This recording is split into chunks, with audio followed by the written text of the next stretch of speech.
Shalom! Ako si Rabbi Rich. Ngayon, sisisirin natin ang malalim na aral ng Karnalan Korinto Kabanata 10, partikular ang talata 13. Sinimulan ni Pablo o Shaul sa pagpapaalala tungkol sa ating mga ninuno sa ilang. Kahit na sila ay nabautismuhan kay Moshe sa ulap at sa dagat, marami ang nahulog sa pagrereklamo at idolatriya. Ang kanilang kasaysayan ay ating babala. Ginamit ni Shaul ang salitang perasmon na maaaring mga hulugan ng pagsubok o pagsusulit. Sa Hebreo, iniisip natin ito bilang nisayayon isang pagsubok mula kay Adonai upang patunayan ang ating pagkatao. Laban ito sa isang tukso mula kay Satanas upang tayo ay mabuwal.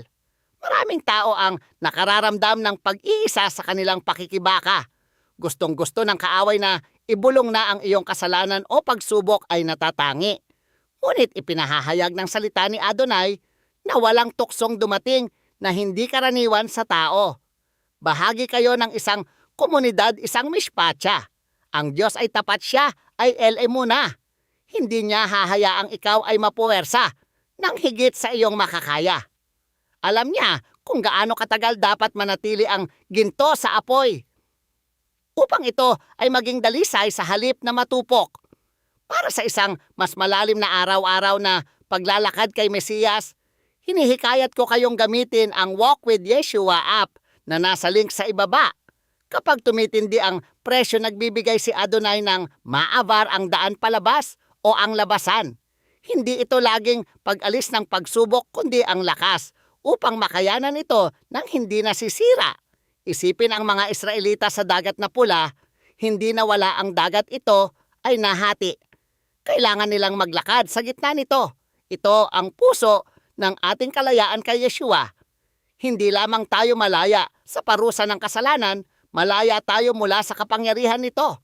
Sinasabi ni Shaul na bagaman ang lahat ay pinahihintulutan, hindi lahat ay nakabubuti. Pinipili natin ang landas ng pag-ibig kaysa sa landas ng purong legalidad. Hindi natin nililimitahan ang kilos dahil sa mabigat na pasanin ng mga tuntunin, kundi dahil mahal natin ang ating kapwa. Ayaw nating maging sanhi ng pagkatisod. Kinakatawan natin ang hari.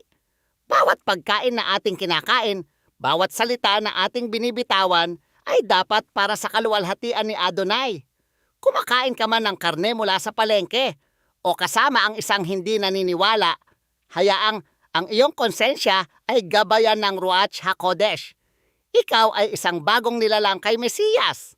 Pagpalain ka nawa ni Adonai ng karunungan upang makita ang labasan na ibinigay niya para sa iyo ngayong araw. Manindigang matatag sa kanyang biyaya. Samahan niyo ako sa susunod nating pag-aaral sa salita. Shalom!